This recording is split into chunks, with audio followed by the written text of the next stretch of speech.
आपल्या यूट्यूब चॅनलवरती पुन्हा एकदा सगळ्यांचं स्वागत आहे.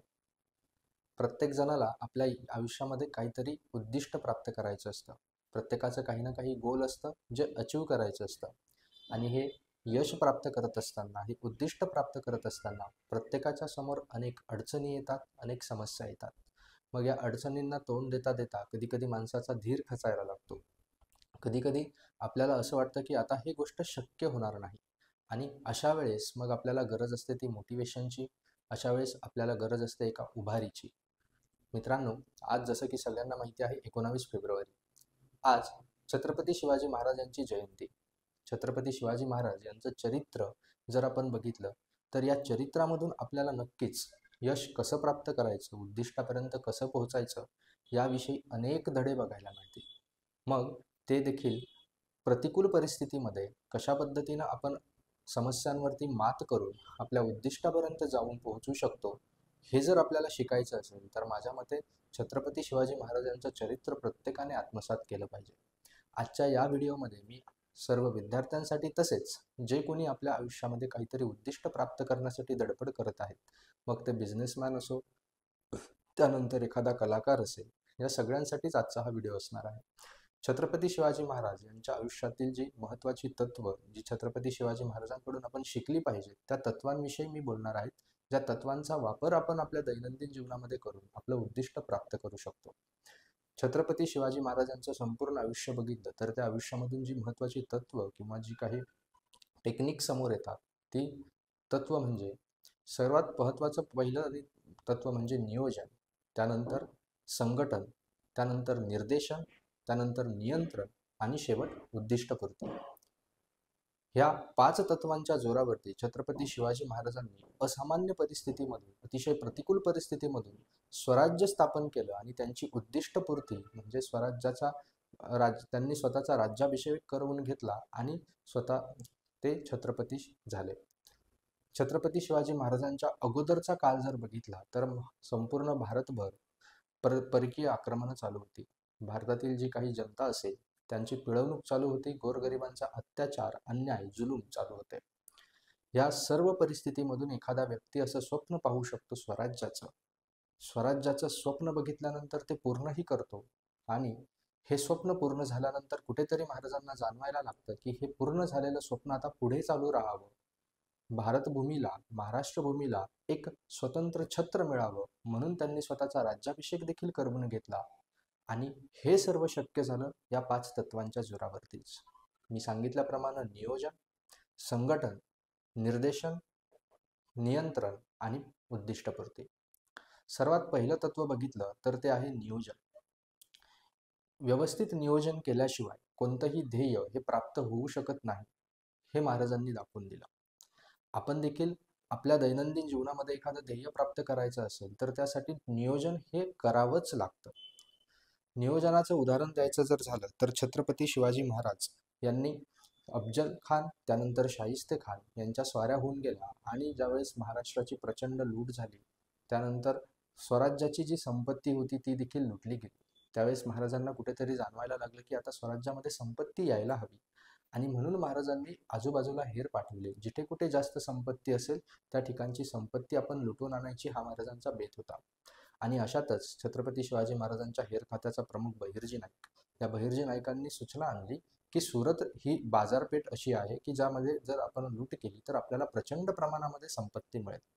मग झालं, इथे येतो नियोजनाचा भाग. छत्रपती शिवाजी महाराजांनी नियोजन केलं. नियोजन अशा पद्धतीनं केलं की हेरांकरवी सगळ्या बातम्या अगोदरच मिळवल्या. तेथील जुलमी व्यापारी कोण, श्रीमंत व्यापारी कोण, लूट करायची आहे ती आपल्याला जुलमी आणि श्रीमंती व्यापाऱ्यांच्या इथेच करायची आहे, गोरगरिबांना त्रास द्यायचा नाही. मग ती घरं हेरून ठेवली. गरीब लोकांची घरं वेगळी, त्यानंतर श्रीमंतांची घरं कोणती, तिथेच आपल्याला लूट करायची आहे. जुलमी लोकांची घरं कोणती, तिथेच लूट करायची आहे. हा सगळा नियोजनाचा भाग होता. मग चला, स्वराज्यातून आपल्याला म्हणजे महाराष्ट्रामधून सुरतेपर्यंत जायचं आणि तिथे लूट घेऊन पुन्हा महाराष्ट्रात सुखरूप परत यायचं, ही गोष्ट देखील सोपी गोष्ट नाही आहे. यासाठी देखील नियोजन हवं होतं. मग महाराजांनी काय केलं, महाराजांनी अगोदर ते त्र्यंबकेश्वरमध्ये आले आणि त्र्यंबकेश्वरमध्ये आल्यानंतर ते नाशिक मार्गे वैजापूरकडे जाणार अशी हुल उठवली. आणि ही हुल उठवल्यामुळे मुघल त्या तयारीला लागले आणि इकडे महाराज डांग मार्गे सुरतमध्ये दाखल झाले. आणि तिथे गेल्यानंतर मग जो गाफिल इनायत खान हा जो सुरतेचा सरदार होता, ह्या गाफिल इनायत खान सरदाराला काही कळलंच नाही. काही कळायच्या आत छत्रपती शिवाजी महाराजांनी तेथील लूट केली आणि ही लूट घेऊन ते स्वराज्यात सुखरूप परत देखील आले. आता हे सगळं का शक्य झालं? हे शक्य झालं केवळ नियोजनाच्या जोरावरती. मग आपणही अभ्यास करत असताना किंवा एखाद्या गोष्टीमध्ये आपल्याला यश मिळवायचं ज्यावेळेस असतं, त्यावेळेस आपल्याला नियोजन हे करावंच लागतं. जसं की तुम्हाला एखाद्या कॉम्पिटेटिव्ह एक्झामचा अभ्यास करायचा आहे. मग एखाद्या कॉम्पिटेटिव्ह एक्झामचा अभ्यास जर करायचा आहे, तर ती परीक्षा कधी होणार आहे? त्यासाठी आपल्याकडे किती वेळ शिल्लक आहे? 1 वर्ष आहे, 6 महिने आहे, हा वेळ शिल्लक आहे. मग त्या कॉम्पिटेटिव्ह परीक्षेचा सिलेबस काय आहे? त्या सिलेबसनुसार तयारी करणं, तो सिलेबस डाउनलोड करणं, मग आपल्याला किती कंटेंट किंवा किती सब्जेक्ट कव्हर करायचे आहे. जर माझ्याकडे एवढे दिवस शिल्लक आहे, तर त्या दिवसांमध्ये मग मी दिवसाला किती युनिट्स केले पाहिजे किंवा दिवसाला किती वाचलं म्हणजे येणाऱ्या काळामध्ये माझा सिलेबस कंप्लीट होईल. कारण बऱ्याच मुलांशी चर्चा केल्यानंतर असं लक्षात येतं की बरेच मुलं म्हणतात, सर आमचा सिलेबस कंप्लीट झाला नाही, आमची रिव्हिजन याला वेळ मिळाला नाही. बरं, सिलेबस कंप्लीट झाला, रिव्हिजन झाली असेल, तर सर जे क्वेश्चन प्रॅक्टिस आहे या क्वेश्चन प्रॅक्टिसला वेळ मिळाला नाही, त्यामुळे परीक्षेमध्ये कमी मार्क मिळाले. हे सगळं का होतं? कारण आपण कधी आपलं एक टाइम टेबल बनवत नाही, आपलं नियोजन करत नाही की 1 वर्ष जर असेल तर मग आपण रोज दिवसामध्ये अभ्यास किती वेळ केला पाहिजे, रिव्हिजन किती वेळ केली पाहिजे, त्यासोबत MCQ प्रॅक्टिस असेल किंवा क्वेश्चन प्रॅक्टिस असेल, ही क्वेश्चन प्रॅक्टिसला किती वेळ दिला पाहिजे, या सगळ्या गोष्टी नियोजनाच्याच भागामध्ये येतात. छत्रपती शिवाजी महाराजांनी महाराष्ट्रातून सुरतेमध्ये गेले, सुरतेवरून पुन्हा महाराष्ट्रात आले आणि लाखोंची संपत्ती लुटून त्यांनी महाराष्ट्रामध्ये आणली. हे कशाच्या जोरावरती केलं? हे केलं त्यांनी नियोजनाच्या जोरावरती. जर एवढी मोठी गोष्ट छत्रपती शिवाजी महाराज केवळ नियोजनाच्या जोरावरती करू शकतात, आपण मग आपल्या साधा एका परीक्षेसाठी आपलं 6 महिन्याचं 1 वर्षाचं नियोजन नाही बनवू शकत का? तर नक्कीच बनवू शकतो. यानंतर नियोजन झालं की दुसरी महत्त्वाची गोष्ट येते, ते म्हणजे संघटन. संघटन म्हणजे ऑर्गनायझिंग. जर एखादं मोठं उद्दिष्ट गाठायचं असेल, तुम्हाला एखादं स्टार्टअप करायचं असेल किंवा एखादी कंपनी तयार करायची असेल, तर ते एकट्या दुकट्याचं काम नाही. जसं स्वराज्य मिळवणं हे देखील एकट्याचं काम नव्हतं. महाराजांनी लहानपणापासून त्यांचे सवंगडी गोळा केले. तरबेज असे सवंगडी त्यांनी हेरले आणि त्यांना आपल्या सैन्यामध्ये स्थान दिलं. त्यांना महत्त्वाची पदे दिली, त्यांच्यावर जबाबदाऱ्या सोपवल्या आणि छत्रपती शिवाजी महाराजांनी त्यांच्यावर विश्वास दाखवला, म्हणून त्यांनी देखील तो विश्वासाला कधी तडा जाऊ दिला नाही. छत्रपती शिवाजी महाराजांसाठी जीव ओवाळून टाकणारी अनेक माणसे छत्रपती शिवाजी महाराजांना भेटली. आपल्याला सगळ्यांनाच माहिती आहेत ती नावं: जिवामाला, तानाजी मालुसरे, कान्होजी जेधे, अनेक अनेक नावं आहेत ज्यांनी छत्रपती शिवाजी महाराजांसाठी आपल्या जीवाचे रान केले. एवढंच नव्हं, या सवंगड्यांच्या मदतीनं छत्रपती शिवाजी महाराजांनी जे स्वराज्य मिळवलं, त्या स्वराज्याचा व्यवस्थित राज्यकारभार चालू ठेवण्यासाठी देखील छत्रपती शिवाजी महाराजांना संघटनाची गरज होती. यासाठी मग त्यांनी एक अष्टप्रधान मंडळ स्थापित केलं. या अष्टप्रधान मंडळाच्या जोरावरती त्यांनी स्वराज्याचा राज्यकारभार सुरळीतपणे चालवला. त्यामध्ये न्यायाधीश असतील, त्यामध्ये सरसेनापती असतील, त्यामध्ये सचिव असतील, त्यामध्ये मुख्य त्यामध्ये तुमचे प्रधानमंत्री असतील, हे सर्व अष्टप्रधान मंडळामध्ये समाविष्ट होते आणि प्रत्येकाला ज्याची त्याची कामंही वाटून दिली होती. तेव्हा कुठे हे स्वराज्य शक्य झालं? आपणही आपल्या दैनंदिन जीवनामध्ये जर आपली एखादी कंपनी, एखादा व्यवसाय किंवा एखादा स्टार्टअप असेल, तर आपण अशा पद्धतीने कामे वाटून देतो का? आपण ज्याची त्याची जबाबदारी ज्याच्या त्याला देतो का? आपण व्यक्ती स्वातंत्र्य त्याला देतो का? हा महत्त्वाचा मुद्दा आहे. आणि मग अशा लोकांकडून कामं करून घेऊन कुठेतरी ते आपल्याला यश मिळत असतं. परीक्षेबाबत बोलायचं झालं तेही तसंच. जर तुम्ही परीक्षेचा अभ्यास करत असाल, तर परीक्षेमध्ये ऑर्गनायझिंग म्हणजे काय येतं? काय संघटित करावं लागतं तुम्हाला? तुम्ही जसं नियोजनामध्ये नियोजन बनवलं की एवढ्या दिवसामध्ये एवढा अभ्यास पूर्ण करायचा आहे, हा सिलेबस पूर्ण करायचा आहे. मग तो सिलेबस पूर्ण कुठून करायचा? त्याचे सोर्सेस काय? त्यासाठी नोट्स कोणत्या रेफर करायच्या?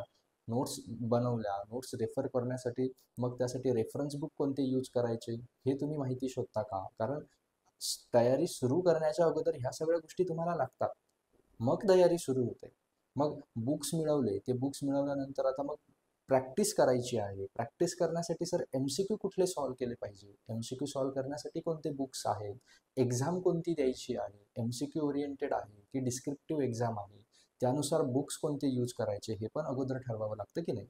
आणि मग हे सगळं झाल्यानंतर, आपले सोर्सेस गोळा झाल्यानंतर येतो पुढचा पार्ट. तो म्हणजे काय येतो की आपल्याला ते चालू करायचं असतो अभ्यास. आणि मग ते येतं तिसऱ्या स्टेपमध्ये, ते असतं तुमचं direction. What is direction? Direction म्हणजे निर्देशन. प्लॅनिंग झालं, नियोजन झालं, ज्या गोष्टी आवश्यक आहेत त्यांचं संघटन झालं, ऑर्गनायझिंग झालं. आता तिसरी स्टेप येते डायरेक्शन, निर्देशन. गोळा केलेल्या गोष्टींनुसार काम करायला सुरू करणं आणि जे अंतिम उद्दिष्ट आहे त्या उद्दिष्टापर्यंत पोहोचेपर्यंत न थांबणं. म्हणजे काय, कधी कधी काय होतं की उद्दिष्ट प्राप्त करत असताना आपलं जे लास्टचं एम असतो तो वेगळा असतो, बट कुठेतरी आपल्याला छोटंसं सक्सेस रस्त्यामध्ये मिळून जातं आणि मग आपण तिथे कदाचित थांबून जातो. आपलं जे अंतिम उद्दिष्ट होतं ते तिथपर्यंत पोहोचत नाही. जसं आपल्याला एखादी मोठी पोस्ट हवी असते, बट आपण कुठेतरी एखादी छोटी पोस्ट मिळाल्यावरती आपला अभ्यास मागे पडायला लागतो, कुठेतरी आपण थांबायला लागतो आणि मग त्यामध्ये खूप सारा वेळ जातो आणि मग आपल्या नंतर लक्षात येतं की नाही, अरे आपण तर अभ्यास वेगळ्या कारणासाठी सुरू केला होता, ते तर अचीव झालंच नाही. हे येतं डिरेक्शनमध्ये. योग्य डिरेक्शन म्हणजे योग्य निर्देशन असणं खूप महत्त्वाचं आहे. छत्रपती शिवाजी महाराजांचं आयुष्य जर तुम्ही बघितलं तर अफजल खानाच्या वधापूर्वीची गोष्ट सगळ्यांना माहिती आहे, मी ती सांगणारही नाही की कशा पद्धतीनं महाराजांनी नियोजन केलं, प्रतापगडाच्या पायथ्याशी अफजल खानाला बोलवलं, अफजल खानाचा वध केला. हा देखील एक डिरेक्शनचाच भाग होता, निर्देशनाचाच भाग होता की केलेली प्लॅनिंग केल्यानंतर मावळ्यांचं संघटन आणि संघटनानंतर योग्य दिशा देऊन अफजल खानाचा वध करणं. पण अफजल खानाच्या वधानंतर महाराज थांबले का? नाही थांबले. अफजल खानाच्या वधानंतर छत्रपती शिवाजी महाराजांनी काय केलं असेल, अफजल खानाच्या वधानंतर छत्रपती शिवाजी महाराजांनी तिघही बाजूने परकीयांवरती आक्रमण केलं. म्हणजे पश्चिमेमध्ये दोरोजी नावाचा जो सरदार होता, या दोरोजी नावाच्या सरदाराने अफजल खानाची जी मालवाहू जहाजं उभी होती, या मालवाहू जहाजांची लूट केली. छत्रपती शिवाजी महाराज स्वतः साताऱ्यामधून कोल्हापूरकडे निघाले. कोल्हापूरकडे निघाल्यानंतर त्यांनी 25 नोव्हेंबरला ते कोल्हापूरला पोहोचले आणि 28 नोव्हेंबरला छत्रपती शिवाजी महाराजांनी पन्हाळा किल्ला जिंकला. 10 नोव्हेंबरला अफजल खानाचा वध झाला, 28 नोव्हेंबरला पन्हाळा किल्ला जिंकला. त्यानंतर म्हणजे अवघ्या 18 दिवसामध्ये त्यांनी पन्हाळ्यापर्यंतचा प्रदेश काबीज केला. पूर्वेकडून त्यांनी नेतोजी यांना काय केलं, आदिलशाहीची जी राजधानी आहे त्या राजधानीवरती आक्रमण करायला पाठवलं. म्हणजे काय, पुढच्या 18 दिवसामध्ये छत्रपती शिवाजी महाराजांनी संपूर्ण पन्हाळापर्यंतचा प्रदेश आपल्या स्वराज्याखाली आणला. यातून काय शिकायला मिळतं, अफजल खानाच्या वधानंतर किती मोठा विजय होता, महाराज थांबू शकत होते, त्याचं सेलिब्रेशन करू शकत होते, बट ते केलं नाही. कारण त्यांना माहिती, एक छोटासा विजय मिळाला तर त्याची मधली जी पॉझिटिव्ह एनर्जी असते, ती पॉझिटिव्ह एनर्जीचा महाराजांना उपयोग करून घ्यायचा होता आणि त्या पॉझिटिव्ह एनर्जीच्या जोरावरतीच पुढच्या त्यांनी 18 दिवसामध्ये एवढा मोठा मुलूख ते मारू शकले. जेव्हा आपली छोटी एक्झाम निघते ते आपल्याला ॲज अ पॉझिटिव्ह एनर्जी घ्यायचं असतं. एक दिवसाचं सेलिब्रेशन ठीक आहे, त्यानंतर पुन्हा आपल्या कामाला लागायचं असतं. जे आपलं अंतिम उद्दिष्ट आहे त्या अंतिम उद्दिष्टासाठी आपल्याला अहोरात कष्ट हे करावेच लागत असतात. कारण महाराजांचं उद्दिष्ट मी सांगितल्याप्रमाणे अफजल खानाचा वध, शाहिस्ते खानाचा वध, सुरतेची स्वारी, आग्र्याहून सुटका हे महाराजांचं उद्दिष्ट कधीच नव्हतं. महाराजांचं उद्दिष्ट काय होतं, स्वराज्य. आणि ह्या स्वराज्याच्या प्राप्तीसाठी छत्रपती शिवाजी महाराज कधीच थांबले नाहीत. त्यांना विजय मिळत गेले पण ते थांबले नाहीत, कारण त्यांना हवं होतं स्वराज्य. जसं आपलं मोठं उद्दिष्ट असेल तर छोट्या छोट्या उद्दिष्टांवरती आपल्याला देखील थांबायचं नाही, हे आपल्याला लक्षात ठेवलं पाहिजे. हे झालं निर्देशन. त्यानंतर येतो सगळ्यात महत्त्वाचा पार्ट एखादा सक्सेस मिळवण्यासाठी, ते येतं कंट्रोलिंग अर्थात नियंत्रण. प्लॅनिंग केलं, बरेच जण प्लॅन करतात, सगळं ऑर्गनाईज केलं, बरेच जण आणतात, बुक्स आणतात, सगळं मटेरियल असतात, सोर्सेस असतात, लेक्चर्स अवेलेबल असतात. मग कुठे लॅक करतो आपण लॅक करतो ते म्हणजे कंट्रोलिंगमध्ये, नियंत्रणामध्ये. केलेलं टाइम टेबल आपण फॉलो करतो का? आपण 7 वाजता अलाराम लावतो, 6 वाजेचा अलाराम लावतो, बट आपल्याला उठता 9 वाजतात. आपण खूप वेळा ठरवतो की आज मी 10 तास अभ्यास करणार, बट आपण कधी टाइम लावून अभ्यास करून बघितला का की खरोखर मी 10 तास अभ्यास करतो का? मी ठरवतो की पुढच्या 5 दिवसामध्ये मला एवढे चॅप्टर्स कंप्लीट करायचे, बट तेवढे चॅप्टर्स खरोखर पुढच्या 5 दिवसांमध्ये कंप्लीट होतात का? हे येतं नियंत्रणामध्ये. महाराजांचं जर त्यांच्या प्लॅनिंगवरचं नियंत्रण जाणून घ्यायचं असेल तर शाहिस्ते खानावरती त्यांनी जो छापा मारला ना, या छाप्याचं तुम्ही एकदा बघा, पूर्ण डिटेलमध्ये त्याची वर्णनं वाचा, इतिहासामध्ये ती मिळतात. थोडक्यात मी जर सांगायचं झालं तर शाहिस्ते खान हा पुण्याच्या लाल महालामध्ये जवळपास 70,000 घोडदळ, त्यानंतर 30,000 पायदळ आणि असे बरेचसे मातब्बर सरदार घेऊन ठाण मांडून होता. म्हणजे जवळपास 1.25 लाखांची फौज पुण्यामध्ये होती आणि या फौजेवरती केवळ 400 मावळ्यांसह 400-500 निवडक मावळ्यांसह जाऊन छापा मारायचा आणि अफजल खानाचा वध करायचा. हे नियोजन करणं म्हणजेच आत्महत्येसारखं आहे. पण छत्रपती शिवाजी महाराजांनी ते नियोजन केलं, ते लाल महालामध्ये गेले. शाहिस्ते खानाचं सौभाग्य म्हणून तो वाचला, प्राणांवर आलं ते बोटावर निभावलं, हे सगळ्यांनीच ऐकलं असेल. बट तिथून सगळ्या मावळ्यांना सुखरूप घेऊन ते बाहेर आले. हे फक्त नियोजनामुळे किंवा ऑर्गनायझिंगमुळे शक्य झालं नाही. केलेल्या प्लॅनचं व्यवस्थितपणे त्या प्लॅनवरती नियंत्रण असणं, जी गोष्ट ठरली आहे तीच करणं, त्यापेक्षा जास्तही न करणं आणि त्यापेक्षा कमीही न करणं. हे शाहिस्तेखानावरचा छापा म्हणजे केवळ नियंत्रणाचा रिझल्ट आहे. मग आपलं आपल्या प्लॅनिंगवरती नियंत्रण असतं का? आपण केलेला सिलेबसचा प्लॅनिंग असेल, आपण केलेल्या उद्दिष्टांचा प्लॅन असेल, आपण जे प्लॅन ठरवतो, विकली प्लॅन असेल, डेली प्लॅन असेल, हे प्लॅन आपण फॉलो करतो का? हे नियंत्रणामध्ये येतं. आणि जर तुम्ही तुमच्या प्लॅनवरती नियंत्रण ठेवलं तर नक्कीच मग तुम्ही गाठू शकता जे 5वं तत्व आहे किंवा जे 5वं आपलं लक्ष असतं ते म्हणजे उद्दिष्टपूर्ती. जेव्हा तुम्ही व्यवस्थित नियोजन करतात, प्लॅनिंग करतात, केलेल्या नियोजनासाठी आवश्यक असलेल्या गोष्टींचं संघटन करतात, ऑर्गनायझिंग करतात, हे संघटन केल्यानंतर ज्यावेळेस तुम्ही त्याला योग्य दिशेने निर्देशित करतात म्हणजे त्याचं डिरेक्शन करतात आणि केलेल्या प्लॅनवरती, केलेल्या नियोजनावरती ज्यावेळेस तुमचं नियंत्रण असतं म्हणजे ज्यावेळेस तुम्ही त्याचं कंट्रोलिंग करता, त्यावेळेस आपल्याला प्राप्त होत असते उद्दिष्टपूर्ती. आणि छत्रपती शिवाजी महाराजांनी या 4 गोष्टींचा वापर करूनच त्यांची उद्दिष्टपूर्ती साकारली होती. ते म्हणजे होतं स्वराज्य. कारण छत्रपती शिवाजी महाराजांनी राज्याभिषेक करवून घेतला आणि भारतभूमीला छत्रपती मिळाला. आणि या 5 तत्वांच्या जोरावरतीच त्यांनी स्वराज्य स्थापन केलं. त्यांनी त्यांचं उद्दिष्ट गाठलं. त्यांच्या जीवनातून आपल्याला कमीत कमी आजच्या दिवशी, त्यांच्या जयंतीच्या दिवशी, जर छत्रपती शिवाजी महाराजांविषयी आपल्या मनामध्ये आदर असेल, आपल्याला आपलं उद्दिष्ट प्राप्त करायचं असेल, तर त्यांच्या जीवनातली ही 4 तत्व नियोजन, संघटन, निर्देशन आणि नियंत्रण ही तत्व जर आपण अंमलात आणली तर नक्कीच आपली देखील उद्दिष्टपूर्ती होऊ शकते आणि त्यांच्या जयंतीनिमित्त आपल्याला हीच कौशल्य त्यांच्याकडून आत्मसात करायची आहे. मग प्रत्येकाने आजच्या दिवशी हा प्रण घ्यायचा आहे किंवा स्वतःसोबत ही कमिटमेंट करायची आहे की महाराजांविषयीचा प्रेम म्हणून तरी मी कमीत कमी यापैकी एक तरी कौशल्य माझ्या जीवनामध्ये आणण्याचा नक्कीच प्रयत्न करेन. जर तुम्हाला हा व्हिडिओ आवडला असेल, जर महाराजांबद्दल तुम्हाला आवड असेल, तर नक्कीच कमेंट बॉक्समध्ये नक्की कळवा की व्हिडिओ तुम्हाला कसा वाटला. हा व्हिडिओ ज्यांना कुणाला आपल्या जीवनात काहीतरी साध्य करून दाखवायचं आहे त्या लोकांसोबत शेअर करा. कमेंटमध्ये नक्की सांगा. चॅनलला सबस्क्राईब करा, व्हिडिओला लाईक करा. जय शिवराय.